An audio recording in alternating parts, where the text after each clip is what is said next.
And when I say growing up, I was probably like 5 or 4, 5. You know, Bobby Shafto. If you remember Bobby Shafto. Yeah. So Bobby Shafto's gone to sea, silver buckles on his knee. You come back and marry me, Bobby Shafto. Bobby Shafto, bright and fair, combing down his yellow hair. He's my love forever. So it's like in your mind as a child, you're thinking that is Bobby Shafto. He had like this pink bowl. Yeah. He's tied his hair in a nice pink bowl. He's braided. He has a braid. And his shoes. And his shoes were like tied really nicely. Even the way he stands, I'm thinking, now that is him. Almost got it right, yeah? He's a sailor or a fisherman. But you know that, look at that. That is the first few things I saw as a child, you know, in my nursery rhymes, the books that I saw. And I was like, oh my God. And you imagine you and Bobby Shafto by the sea and your head taking selfies. I mean, but that has changed though. That has since changed. Yeah. No, what is your ideal man? Yes. My ideal man. Well, I was brought up around really tall men. Okay. So height has always been like a factor. Bobby Shafto is tall. Stop that. But like, I mean, for me, it was mostly. I think it's just what I saw around me. So that's always been like the ideal for me. Just tall. So tall. It could be dark or light. It didn't really matter because I have like a very varied family when it comes to shades of black. So Shades of black. Yeah. Different shades of black. Ooh, Different shades of black. Bobby Shafto was a different shade of black. It's like he had blonde hair. No. He doesn't even pass for half coat. Oh, Charlie. It's a full blonde.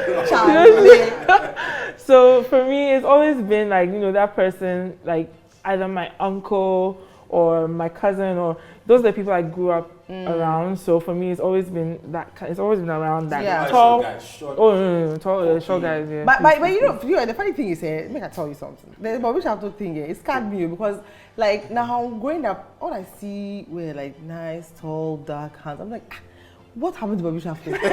Did his ship never sail this way? Like, he needs to come and comb his yellow hair. What is that? I felt very deceived. Yeah.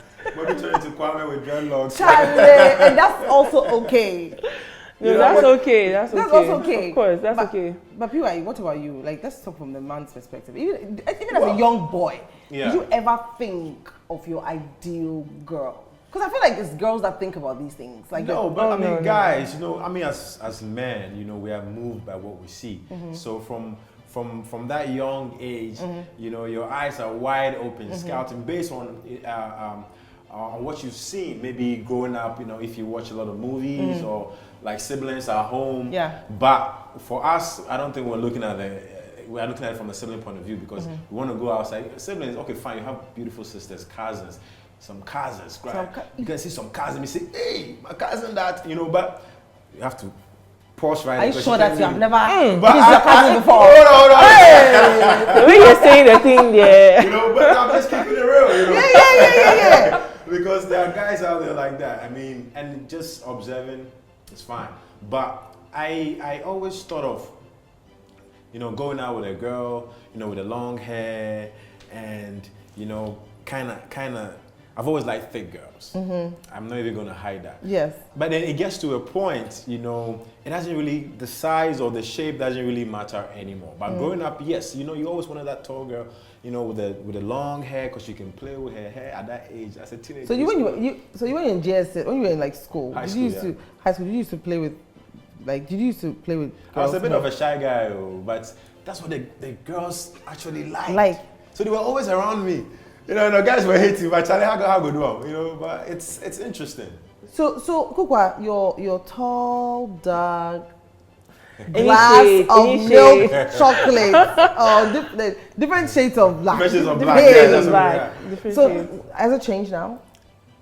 I think it's just broadened. Oh, okay. So you've opened up. Yeah, I've opened up. So I used to be like, you know, the black king, you know, like so far as he was black. I like that. Say that again. You say what? Oh, it used to be that. I said king. I said king. Who is the king? Who is the king? King. It's not just. What? It's not King just Jaffa. No. Can you tell her who you are? King Bobo.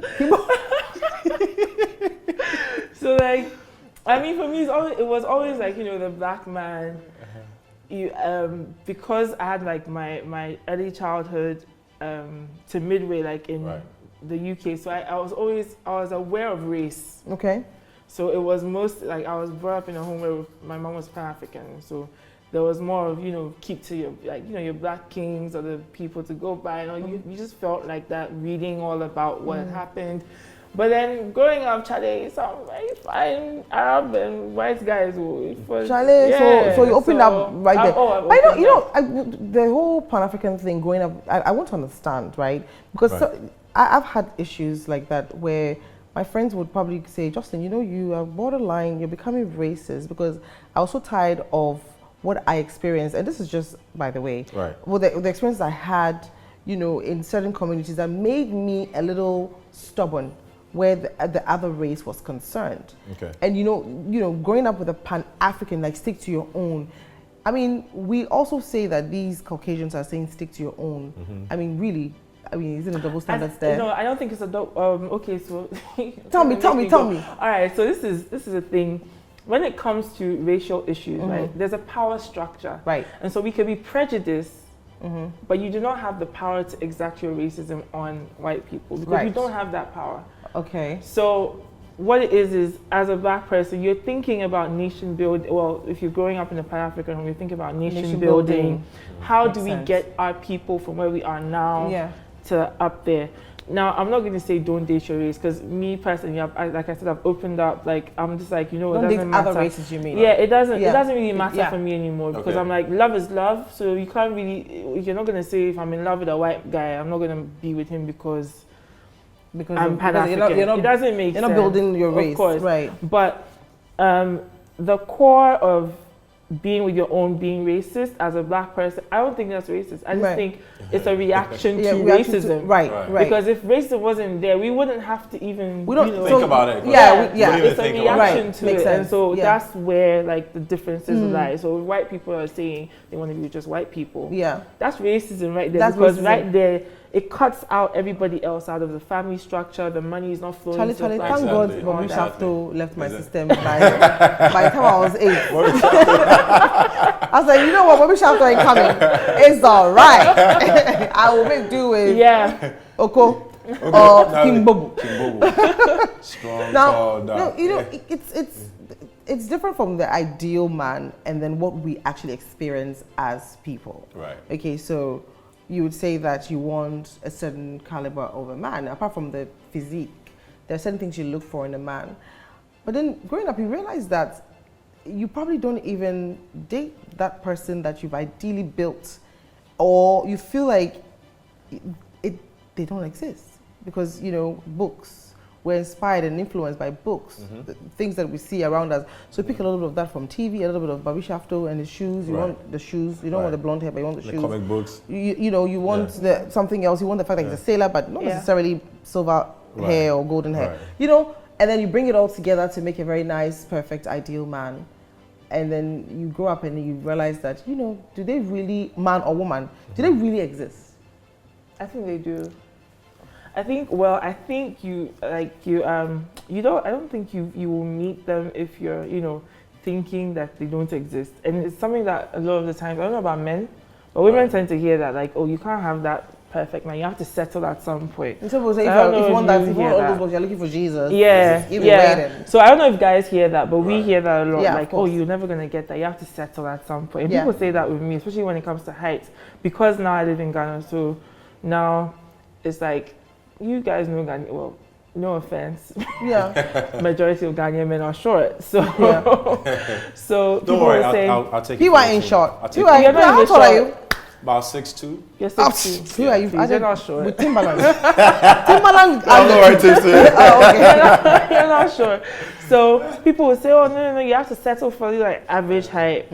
I think once you start to settle for what you don't want, that's where like there's a problem. So do you think you settled a little bit in the beginning? I don't think I've settled. I've grown taller like since I started dating. So I think I've always dated tall. I've only dated one short guy in my life. And he's not even short, he's average height. So he's average height, so like 5. To you is average. Yeah, so to me it's average. Probably to somebody shorter than me, it was like he's tall. Right. But I mean, he was average height.